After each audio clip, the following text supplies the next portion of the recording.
খুলনা জেলার পাইকগাছা উপজেলার আলোচিত শিবসা ব্রিজে ইজারার মেয়াদ শেষ হলেও এখনও আগের টোল আদায়কারীরাই টাকা তুলছেন।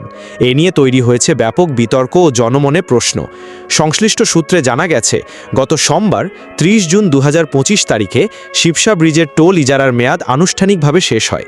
নতুন ইজারাপ্রাপ্তদের কাগজপত্র প্রসেসিংয়ে সময় লাগবে কমপক্ষে ১ থেকে ২ মাস, এমনটাই জানিয়েছে সংশ্লিষ্ট বিভাগ। এই সময়কালে টোল আদায় করবে সরকারি ডিপার্টমেন্টের নিজস্ব বা আউটসোর্সিং নিয়োগপ্রাপ্ত লোকজন, এমনটাই ছিল প্রশাসনিক ঘোষণা।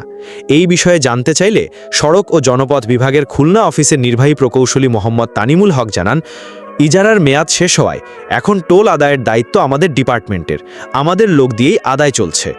অপরদিকে পাইকগাছার দায়িত্বপ্রাপ্ত সহজ কর্মকর্তা শামীম হাসান বলেন, আমাদের অফিসের আউটসোর্সিং জনবল দিয়ে টোল আদায় করা হচ্ছে। তবে বাস্তব চিত্র ভিন্ন। সরেজমিনে গিয়ে দেখা গেছে পূর্বের ইজারাদার মিনারুল সাহেবের নিয়োজিত লোকজনই এখনও টোল আদায় করছে। কোথাও দেখা মেলেনি সরকারি বা নতুন কোনো দায়িত্বপ্রাপ্ত কর্মীর। এ নিয়ে সাধারণ মানুষ ও স্থানীয় পরিবহন চালকদের মধ্যে প্রশ্ন উঠেছে, এই লোকগুলো কি সরকারি কর্মচারী নাকি আউটসোর্সিংয়ের ছায়ায় আবারও অঘোষিত চুক্তিতে নিয়োজিত? যদি ইজারা শেষ হয়ে থাকে, তবে পুরনো ইজারা তাদের দিয়ে টোল আদায় কি আইনসিদ্ধ, নাকি কোনো গোপন সমঝোতা হয়েছে ১-২ মাসের জন্য? আগের ইজারা তাদের যদি সরিয়ে দেওয়া না হয়, তবে সরকারের রাজস্ব কি সঠিকভাবে যাচাইযোগ্য থাকবে? টাকার হিসাব কোথায় জমা হচ্ছে? প্রশাসনের ঘোষণা আর বাস্তবের মধ্যে কেন এমন গড়মিল? এ নিয়ে স্থানীয় বাসিন্দা ও পথচারীরা খুবই ক্ষুব্ধ। তাদের বক্তব্য, যদি পুরনো লোকজনই টাকা তোলে, তবে প্রশাসনের ঘোষণার মানে কি?